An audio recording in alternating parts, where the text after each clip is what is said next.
हाँ, hello everyone. क्या हाल चाल? सब बढ़िया। आज हम एक नए चैप्टर्स की शुरुआत करने जा रहे हैं और ये चैप्टर्स है buyback of equity shares and equity shares with differential right. BCom fifth semesters में इस चैप्टर की जो वेटेज है कॉर्पोरेट अकाउंटिंग में वो 10 मार्क्स। तो आज हमारा यह पहला क्लासेस है जहां पर हम ये बात करेंगे जो बायबैक ऑफ शेयर्स क्या होता है और शेयर्स बायबैक क्यों किया जाता है।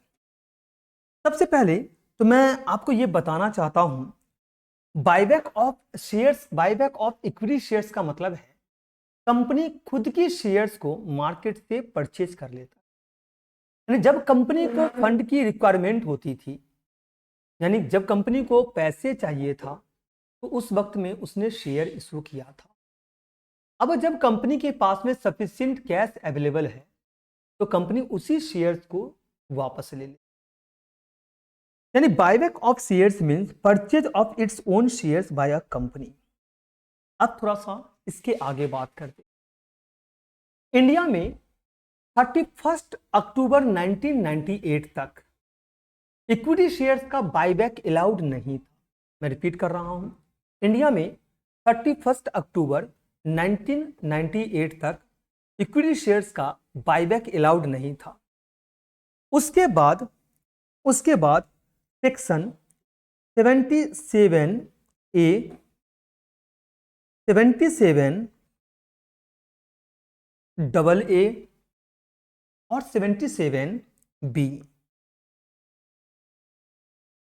ये जो तीन सेक्शन आप देख रहे हो 77A 77AA और 77B कंपनीज एक्ट 1956 में ऐड किया गया है। यानी कंपनीज एक्ट 1956 में ये तीन सेक्शंस ऐड किए गए हैं। इसके बाद कंपनी को अपने शेयर होल्डर से जो भी उसके शेयर्स खरीदा था उससे खरीदने की परमिशंस मिल गया, यानी कि उससे शेयर वापस खरीदने का परमिशंस मिल गया, लेकिन कुछ कंडीशंस लगा दिए गए। मैं रिपीट कर रहा हूं, 1956 में कंपनीज एक्ट 1956 में तीन सेक्शन ऐड किए गए। Section 77A, section 77AA, section 77B। और इसके बाद कंपनी को शेयर्स खरीदने का मौका मिला जिसमें वो जो शेयर बेच चुका है उसे वापस खरीद सकता है, लेकिन इसके लिए कुछ कंडीशंस हैं और उस कंडीशंस को मानने के बाद ही वो शेयर्स खरीद पाएगा। अब यहां पर जो बात है ये क्या है समझते हैं। अच्छा, इसका एक्चुअल मतलब क्या है? When shares are bought back by a company they have to be cancelled by the company. जब एक कंपनी शेयर्स वापस खरीद लेता है तो उस शेयर्स को वो कैंसिल कर देता है। क्या कर देता है? कैंसिल। जैसे अगर मैं ये बोलूं हमारे कंपनी के पास में 1 lakh paid up equity shares है, 1 लाख इक्विटी शेयर्स है, जिसमें से वो 10,000 इक्विटी शेयर्स बायबैक कर लिया। तो अब कंपनी के पास में जो नंबर ऑफ शेयर्स बचेगा ये 90,000। 10,000 शेयर जो हो गया ना ये कैंसिल हो गया। इससे कंपनी का जो शेयर कैपिटल है, याद रखना, वो डिक्रीज हो जाता है। क्या होता है? डिक्रीज हो जाता है कि कंपनी उस फंड को वापस, जिसने शेयर पहले खरीदा था उसको वापस कर देता है। ओके, अब यहां पर यह ध्यान देना है, मैंने बोला कुछ शर्त के साथ में ही बायबैक किया जा सकता है। तो ये बात कहां पर लिखा गया है शर्त के साथ में आप बायबैक करोगे? सबसे पहला जो वर्ड मैं यूज करने जा रहा हूं आप सबके लिए, देखो, सेक्शन 68, सेक्शन 68 सब सेक्शन 1, याद रखना, कंपनीज एक्ट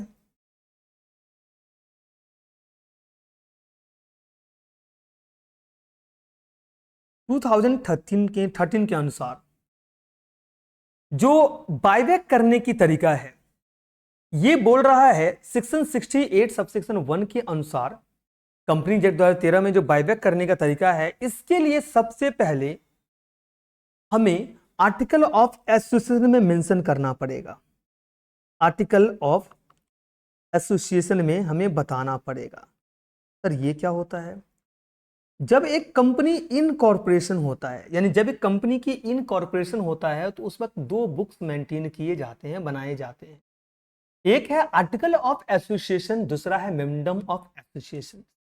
तो अगर आप शेयर होल्डर से फ्यूचर में शेयर वापस लोगे तो उसे अभी बताना पड़ेगा कि भैया आने वाले वक्त में मैं शेयर्स बायबैक कर सकता हूं। तो इसे आप मेंशंस करोगे आर्टिकल ऑफ एसोसिएशन में, यानी आर्टिकल ऑफ एसोसिएशन में पहले से ही मेंशंस रहता है जो शेयर्स बायबैक फ्यूचर में हो सकता है। नेक्स्ट मैं बात कर रहा हूं जो बायबैक है ना, वो बायबैक करने का तरीका क्या है। बायबैक करने का तरीका क्या है ये समझ लो। बायबैक हम किससे करते हैं? सबसे पहले जो हम बायबैक करते हैं ये हम करते हैं एग्जिस्टिंग शेयर होल्डर से। एग्जिस्टिंग शेयर होल्डर से हम बायबैक करते हैं, यानी जो शेयर्स ऑलरेडी हमारे शेयर होल्डर्स ने खरीदा हुआ है उनसे हम शेयर्स बायबैक कर सकते हैं। किसमें करते हैं ये हम प्रोराटा बेसिस में करते हैं, यानी कि प्रोपोर्शनेट बेसिस पे करते हैं। याद रखना, प्रोपोर्शनेट बेसिस पे करते हैं। सर ये प्रोपोर्शनेट बेसिस क्या होता है ये थोड़ा सा मेरे को बता दो। इसका मतलब ये होता है अगर आपने 4 शेयर लेके रखा है तो कंपनी बोलेगा आप 2 शेयर हमें वापस कर दीजिए या 1 शेयर हमें वापस कर दीजिए, यानी कि A/B के फॉर्म में हो जाता है। यानी कि अगर 3 शेयर आपने लेके रखा है, कंपनी बोलेगा 1 शेयर हमें वापस कर दीजिए, यानी सारा शेयर आपसे वापस नहीं लिया जा रहा है, प्रोपोर्शन के हिसाब से लिया जा रहा है। लाइक आपके पास में अगर 10 शेयर है, 3 या 4 शेयर्स आप कंपनी को वापस कर दें। क्लियर कि नहीं है? तो यही है एग्जिस्टिंग शेयर होल्डर से प्रोपोर्शन के बेसिस पे बायबैक किया जा सकता है। दूसरा तरीका क्या है? जो दूसरा तरीका मैं आपसे शेयर करूंगा बच्चों, ये है ओपन मार्केट्स।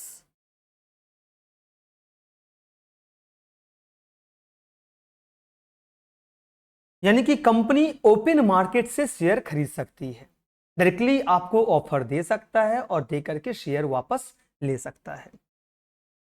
तीसरा आपका है जो ऑड लॉट होल्डर्स है।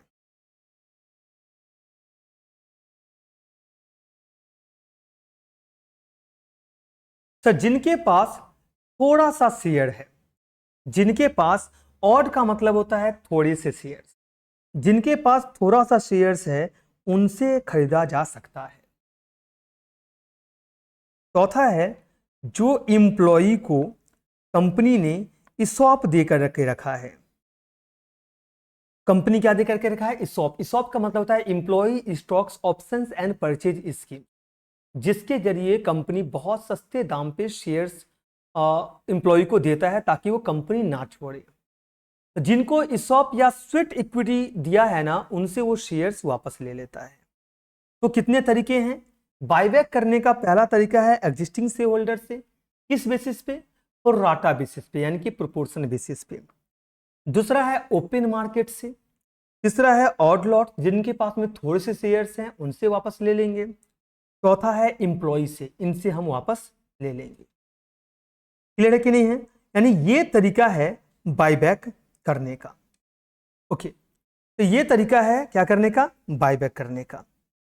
अब नेक्स्ट हम बात करते हैं, जब ये हमें समझ में आ गया है तो अब हम नेक्स्ट जो इसके लीगल प्रोविजंस है उसकी बात करेंगे। फिर हम आगे बात करेंगे, जैसे मैंने ये पॉइंट आपसे डिस्कस कर लिया, ऑथराइज, यानी कि बिना ऑथराइज आर्टिकल ऑफ एसोसिएशन का हम क्या नहीं कर सकते, बायबैक नहीं कर सकते हैं। यानी बायबैक करने के लिए आर्टिकल ऑफ एसोसिएशन में हमें मेंशन करना पड़ता है। क्लियर कि नहीं है? दूसरा, स्पेशल रिजोल्यूशन पास करना पड़ता है जनरल मीटिंग्स में। और मैक्सिमम बायबैक जो करेंगे ये 25% तक करेंगे। किसका? Total paid up share capital and free reserve, यानी कि आपका ठीक प्रीवियस ईयर का जो हमारा बैलेंस शीट है उसका जो पेड अप शेयर कैपिटल है प्लस फ्री रिजर्व, यानी कि जो जनरल रिजर्व है, प्रॉफिट एंड लॉस अकाउंट है और सिक्योरिटी प्रीमियम है, इन सब का मिला करके जो इसका जो 25% आएगा उससे ज्यादा आप बायबैक नहीं कर सकते हो। सर मैं क्लियर समझाता हूं, इसको मैं थोड़ा डेप्थ में लेकर के जाऊंगा। डेप्थ में लेकर के क्या जाऊंगा, देखो एक लीगल प्रोविजंस है। लीगल प्रोविजंस क्या है ये ध्यान देना।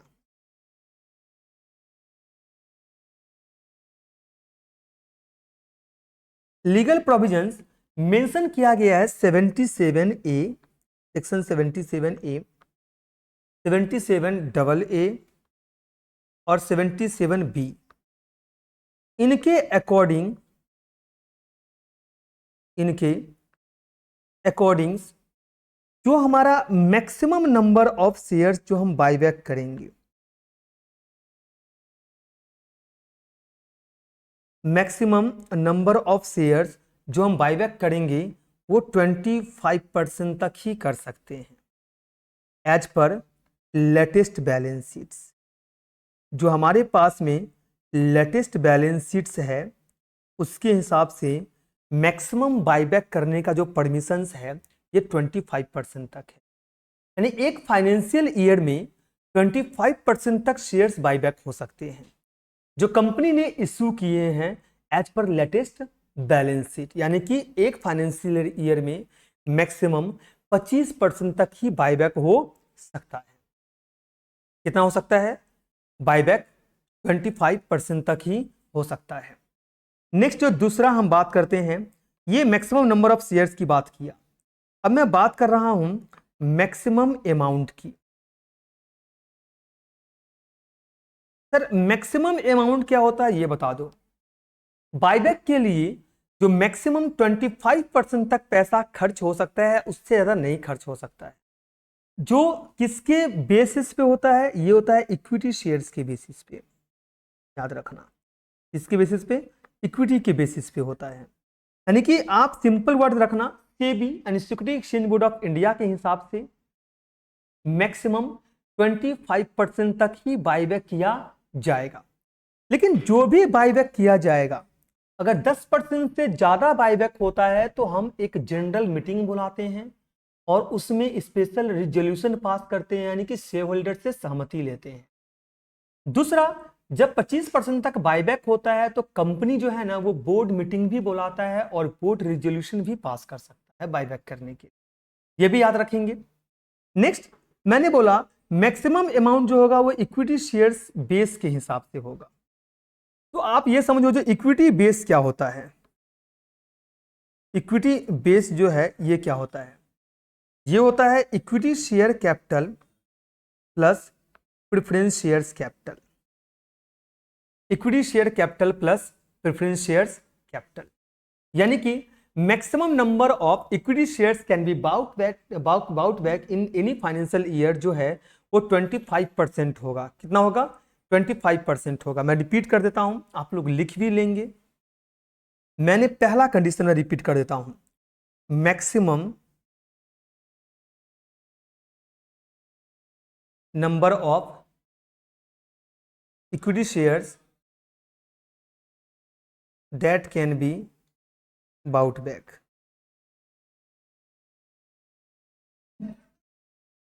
ये कितना होगा? ये होगा 25% into number of equity share issued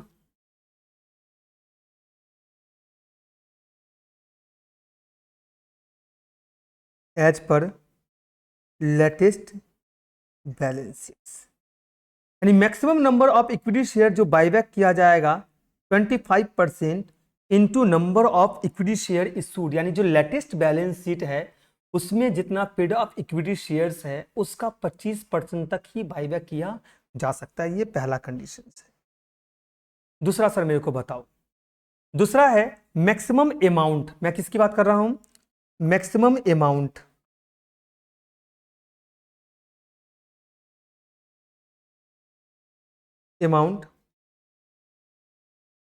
that can be paid off, that can be paid on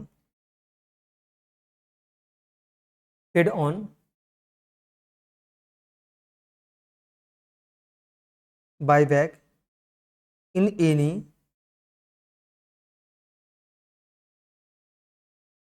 financial year. Sir ये कितना है? ये है 25% into equity share base. Sir equity share base का मतलब होता है equity share capital plus preference share capital. इसका 25% से ज़्यादा खर्चा आप नहीं कर सकते हो। कितना खर्च कर सकते हो? 25% से ज़्यादा नहीं खर्च कर सकते हो। तो ये आपको समझ में आ गया। यानी एक फाइनेंशियल ईयर में कंपनी जितना शेयर्स खरीद सकती है उसका लिमिट है 25% इक्विटी शेयर, जो लेटेस्ट बैलेंस शीट्स के अकॉर्डिंग इशू किया गया है।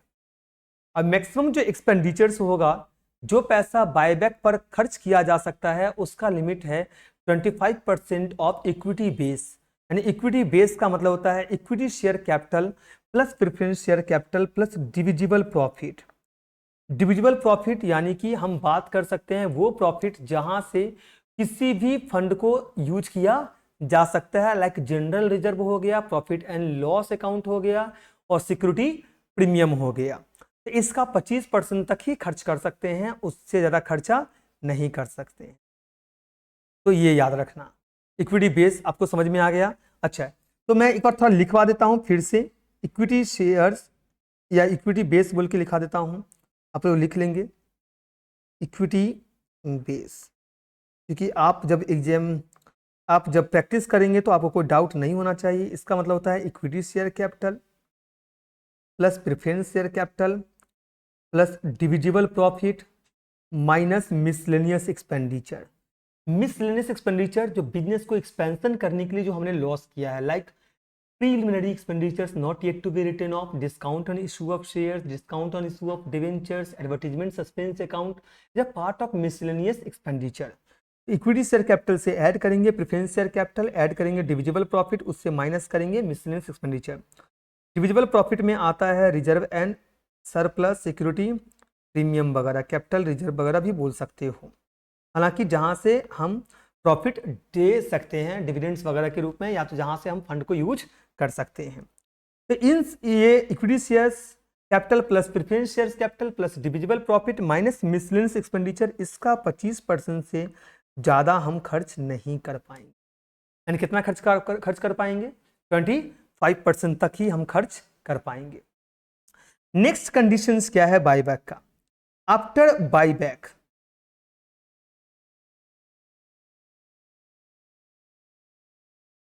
आफ्टर बायबैक जो आपका डेप्ट इक्विटी रेशियो होगा, डेप्ट इक्विटी जो हमारा रेशियो है ये होता है मैक्सिमम 2:1। रिपीट कर रहा हूं, आफ्टर बायबैक जो आपका डेप्ट इक्विटी रेशियो होगा ये होगा 2:1 का। सर इसका मतलब क्या है?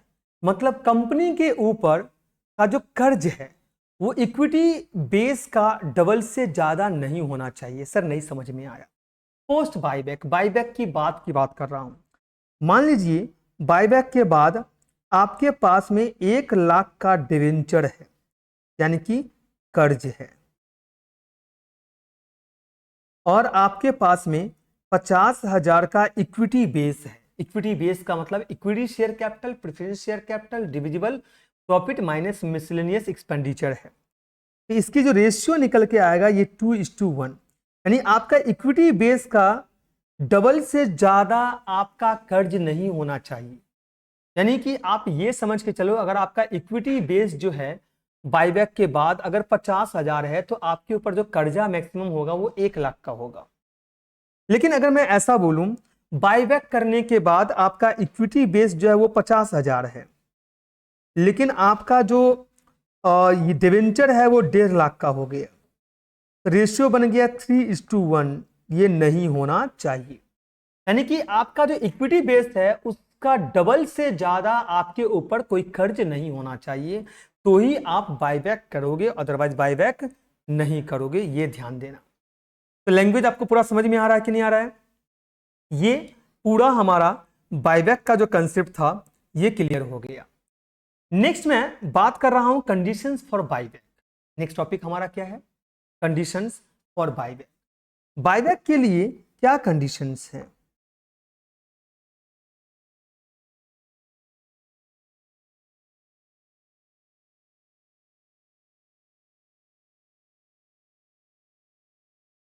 Conditions for buyback. सबसे पहला है fully paid up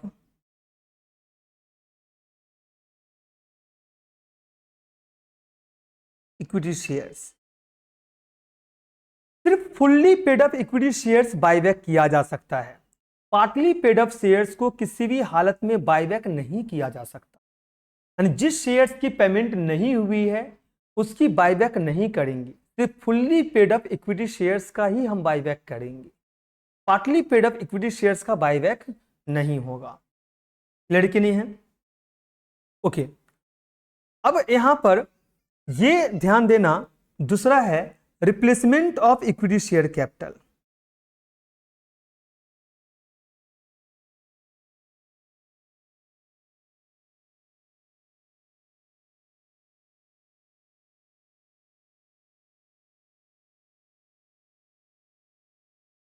sir replacement of equity share capital क्या है? बायबैक के लिए जो शेयर्स लिया जा रहा है उनके अलावा कोई और शेयर्स या स्पेसिफिक सिक्योरिटीज को रिप्लेस नहीं किया जा सकता है। सर ये सिंपल वर्ड में बताओ मेरे को, ये क्या बताना चाह रहे हैं? कंपनी नए शेयर इशू कर सकती है, लेकिन वो शेयर जो बायबैक के लिए होना चाहिए या फिर कुछ और स्पेसिफिक सिक्योरिटीज जो है ना वो इशू की जा सकती है, नहीं किया जा सकता है। सर इसको थोड़ा सा डेप्थ में बताइए। सर मैं बता रहा हूं, इसको समझना, इस वर्ड को आप क्लियर तरीके से समझना। देखो, मान लो आप इक्विटी शेयर्स बायबैक कर रहे हो, शेयर्स है 10,000 शेयर्स और एक शेयर्स की फेस वैल्यू है 10 रुपया। इसके हिसाब से इक्विटी शेयर होल्डर को आप कितना लौटाओगे? 1 लाख रुपया लौटाओगे। तो इसका मतलब यह है इक्विटी शेयर्स के लिए इक्विटी शेयर्स हम इशू नहीं कर सकते हैं। यानी जो इक्विटी शेयर हम मार्केट से खरीद रहे हैं उसके लिए हम नया इक्विटी शेयर इशू नहीं करेंगे। हम जो पैसा लेकर के आएंगे 1 लाख रुपया पे करने के लिए, इसके लिए जो हम शेयर इशू करेंगे वो प्रेफरेंस शेयर होगा, सेम शेयर्स नहीं होगा। यानी जब भी इक्विटी शेयर्स की बायबैक करेंगे तो आप इक्विटी शेयर इशू मत करिएगा, यानी जो भी फ्रेश शेयर इशू करिएगा वो इक्विटी शेयर इशू मत करिए। आप क्या इशू करेंगे? आप प्रेफरेंस शेयर इशू करेंगे। ऐसे ही जब आप प्रेफरेंस शेयर्स की रीपेमेंट करेंगे, तो आप क्या इशू करेंगे?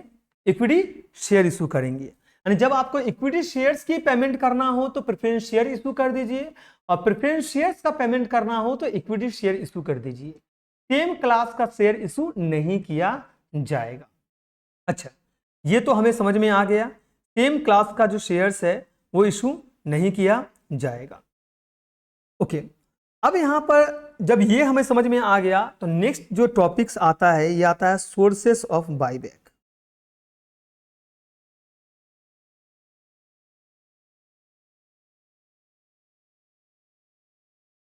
इसको मैं सिंपल वर्ड में समझाता हूं। सोर्सेस ऑफ बायबैक, मान लो आप 40,000 इक्विटी शेयर्स बायबैक किए और एक शेयर का जो फेस वैल्यू है ये 10 रुपया है।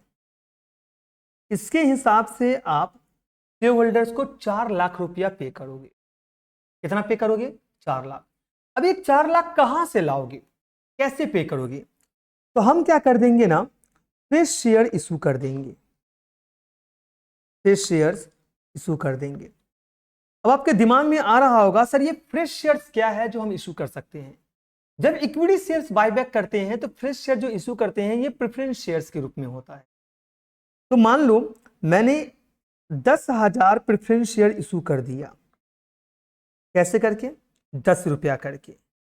तो हमारे तक कितना आ गया? 1 लाख रुपया प्रेफरेंस शेयर इशू करके आ गया। तो 4 लाख रुपया जो पेमेंट करना है उसमें से 1 लाख रुपया जो पेमेंट करेंगे वो प्रेफरेंस शेयर से जो पैसा आया है वो देकर के पेमेंट कर देंगे। तो अब और कितना पे करना है? अब और पे करना है 3 लाख रुपया। और कितना पे करना है? 3 लाख रुपया पे करना है। अब ये 3 लाख रुपया है ना, ये हम ट्रांसफर कर देंगे CRR, कैपिटल रिडम्पशन रिजर्व। मैं रिपीट कर रहा हूं, इसको कहां ट्रांसफर कर देंगे? CRR में, capital redemption reserve. Sir CRR क्या होता है? जहां से बायबैक के पैसे आप पे करोगे। तो सीआरआर का मतलब ये होता है बच्चों, कंपनी एक कैपिटल रिडम्पशन रिजर्व बनाती है और ये reserve specifically equity share capital को रीपेमेंट करने के लिए होता है। यानी कंपनी एक कैपिटल रिडम्पशन रिजर्व बनाएगा। क्या बनाएगा? कंपनी एक कैपिटल रिडम्पशन रिजर्व बनाएगा और ये जो रिजर्व है ना, स्पेसिफिकली इक्विटी शेयर कैपिटल की रीपेमेंट के लिए ही यूज किया जाएगा।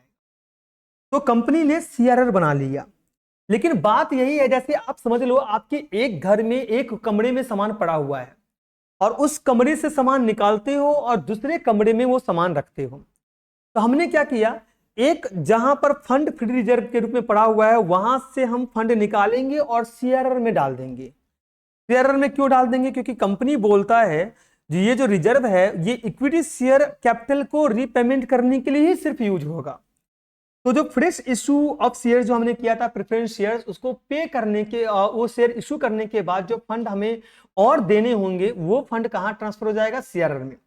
अब ये जो 3 लाख रुपया ये कहां कहां से निकाले जाएंगे? सबसे पहले हम यूज करते हैं जनरल रिजर्व। मैंने क्या बोला? एक रिजर्व से पैसा निकलेगा और दूसरे रिजर्व में चला जाएगा। तो सीआरआर एक रिजर्व हमने क्रिएट किया है जो हम क्या करने के लिए यूज कर रहे हैं?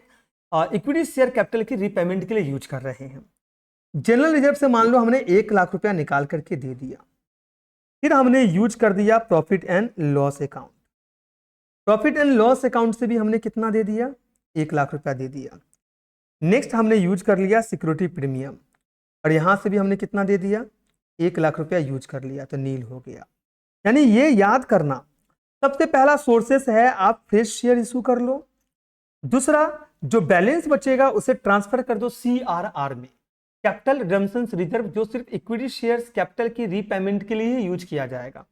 और वो फंड कहां से निकलेगा? सीआरआर में कहां से जाएगा? जनरल रिजर्व से जाएगा, पीएल से जाएगा और सिक्योरिटी प्रीमियम से जाएगा। ये ध्यान देने वाली बात है।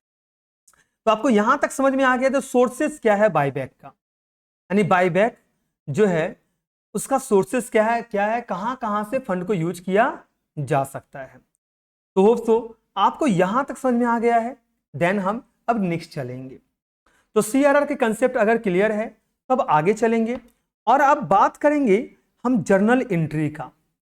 जर्नल एंट्री हम कैसे पास करते हैं बायबैक के लिए?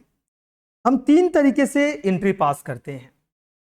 सबसे पहला जो होता है वो एट पार में होता है, दूसरा एट प्रीमियम में होता है और तीसरा एट डिस्काउंट में होता है। At par, at premium, at discount. Sir सबसे पहला जो एंट्री पास करते हैं वो ड्यू एंट्री पास करते हैं। सर ड्यू एंट्री क्या है? जब बायबैक का ड्यू होता है तो हम एंट्री पास करते हैं, यानी कि हम ये बताते हैं जो इक्विटी शेयर होल्डर को हम इतना पे करेंगे। तो ड्यू एंट्री जो हम पास करते हैं, तो पार में हम ड्यू एंट्री कैसे पास करेंगे? तो हमारा, क्योंकि बायबैक जैसे ही करेंगे तो हम आपसे शेयर वापस ले लेंगे और आपको पैसा पे कर देंगे। इससे जो इक्विटी शेयर कैपिटल है वो कम हो जाएगा और इक्विटी शेयर कैपिटल जब डिक्रीज होता है तो ये कैपिटल फंड है, जब डिक्रीज होने से हम इसे डेबिट करते हैं। तो किसको इंक्रीज करेंगे? जिनको रुपया देना है। तो किसको रुपया देना है? जिसने इक्विटी शेयर खरीदा था, यानी कि इक्विटी शेयर होल्डर। तो जो ड्यू एंट्री पार में पास करते हैं वो एंट्री होगा equity share capital account debit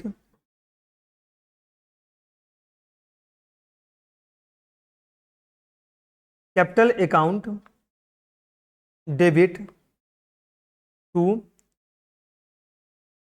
equity share holder account. ये ड्यू एंट्री है। ये कौन सी एंट्री है? ये हमारा ड्यू एंट्री है। इक्विटी शेयर कैपिटल को हमने डेबिट क्यों किया? जितने रुपए के शेयर्स है उसको डेबिट कर दिया।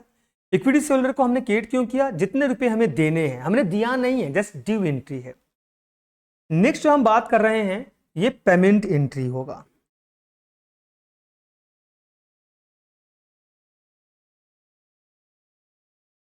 जब पे किया जाएगा, तो पे किया जाएगा तो एंट्री क्या बनेगा?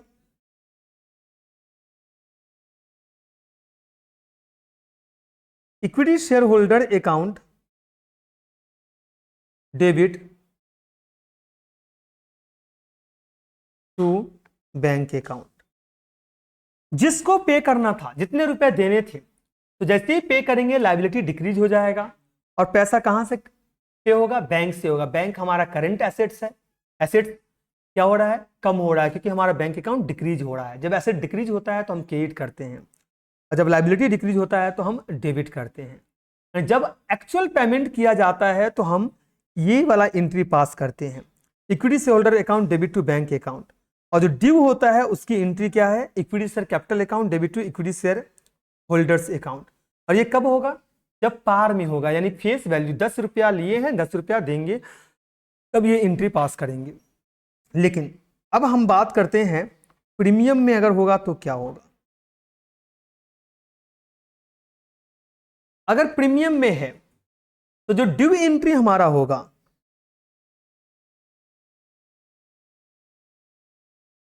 प्रीमियम में जो ड्यू एंट्री होगा, अगर बायबैक प्रीमियम में है तो जो एक्स्ट्रा अमाउंट है ना वो भी कंसीडर किया जाता है। तो देखो, प्रीमियम में आप पे कर रहे हो तो आपके लिए लॉस, यानी कि कंपनी के लिए लॉस है, तो कंपनी का जब लॉस बढ़ता है तो उसे वो डेबिट करता है। और प्रीमियम में किसको पे कर रहे हैं? इक्विटी शेयर होल्डर को। तो हमारा लायबिलिटी क्या हो रहा है? फेस वैल्यू से भी ज्यादा हो रहा है। तो ड्यू एंट्री जो यहां पर बनेगा प्रीमियम का, वो हो जाएगा equity share capital account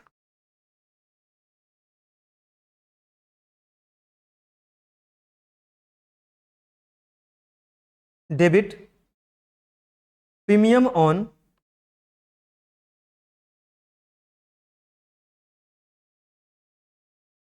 buyback of equity share account debit to equity share holders account. ये हमारा ड्यू एंट्री होगा अगर हम प्रीमियम में क्या कर रहे हैं? पे कर रहे हैं। तो equity share capital account debit premium on buyback of shares account debit to equity share holder. देखो, जितना से कैपिटल डिक्रीज कर रहा होगा, लाइक 10 रुपया उसकी फेस वैल्यू है, 2 रुपया प्रीमियम को पे कर रहे हो, तो कितना रुपया पे करोगे शेयर होल्डर को? 12 रुपया। तो ये 2 रुपया है, ये भी आपके लिए लॉस है। और 10 रुपया से कैपिटल क्या हो जाएगा? डिक्रीज हो जाएगा। लाइबिलिटी कितना से शेयर होल्डर का इंक्रीज करेगा? 12 रुपया से। क्लियर कि नहीं है? अच्छा, पेमेंट एंट्री सबका सेम रहने वाला है। पेमेंट एंट्री क्या हो जाएगा? पेमेंट एंट्री हो जाएगा equity share holder account debit, holder account debit to bank account 12 and 12। कोई दिक्कत है? ये हमारा हो जाएगा प्रीमियम का एंट्री, ड्यू एंट्री और पेमेंट एंट्री। ओके, अब डिस्काउंट की बात हम नहीं करेंगे, क्योंकि बेसिकली जितने भी क्वेश्चंस हैं वो हमारा किस में रहेगा? कहीं ना कहीं पार में रहेगा या तो प्रीमियम में रहेगा। डिस्काउंट में अगर है तो जैसे आपने यहां पर प्रीमियम को डेबिट किया है ना, तो premium on buyback of equity share यहां पर नहीं लिख करके यहां पर क्या लिख सकते हैं? To discount on buyback of equity share लिख सकते हैं। इसका मतलब ये है, अगर मान लीजिए 10 रुपया शेयर की फेस वैल्यू है तो कंपनी सिर्फ 9 रुपया पे कर रहा है, 1 रुपया कंपनी को फायदा हो रहा है। कंपनी का जब 1 रुपया का फायदा होगा तो वो उसको 1 रुपया से क्रेडिट कर देगा।